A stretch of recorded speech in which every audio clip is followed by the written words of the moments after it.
Nope 2022, written and produced by Jordan Peele, is about two horse ranchers, brother and sister, played by Daniel Kaluuya and Keke Palmer.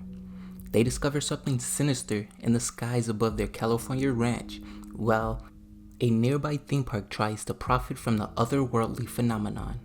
Or at least, that's what Google says. The entire plotline for this movie is what you look at can kill you. The movie aims to treat the act of observing as participating in the movie from the audience. The director wants the audience to see that if you can't control the frame will consume you. Let's look at the Gordy's home scene and break down its visual elements. The scene starts off with a slow, deliberate dolly shot of the Gordy's home studio. The scene is dark and silent as if it was found footage, but we are exploring the studio during Gordy's incident as if we were caught during that time. The blue and yellow contrasts from the studio lights and pulls the audience's attention. We then cut to a locked off under the table point of view shot with the tablecloth covering a good 50% of the screen to showcase to the audience that what you don't see can save your life. However, once Gordy lifts the tablecloth and makes eye contact with the young actor who is visibly fearful for his life, he is instantly shot. This trains the audience to interpret eye contact as a dangerous game. The camera frames all of this action in the middle of the shot to make Gordy feel dominant and assertive as if the threat is inevitable, while also making the audience feel like participants that cannot interfere with an observer. However, all this violence occurs off screen.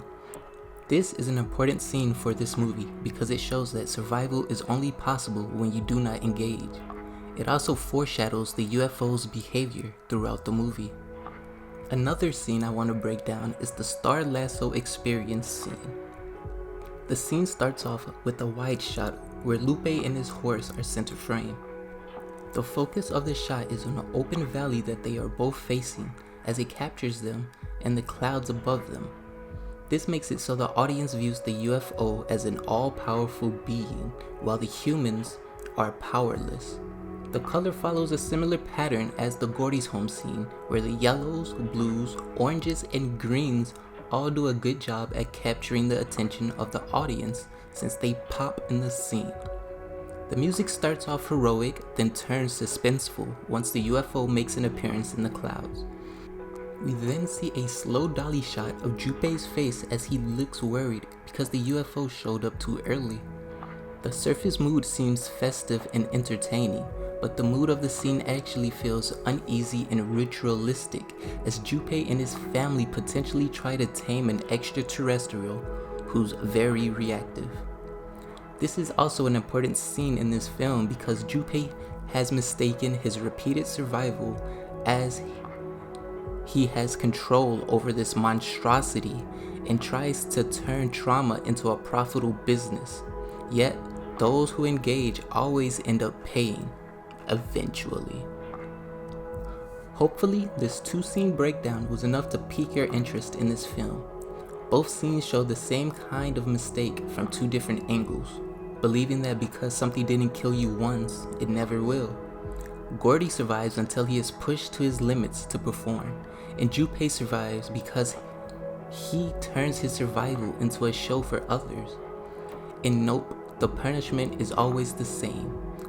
The spectacle eventually looks back. Peele isn't just criticizing the spectacle, he's warning us about our relationship with it.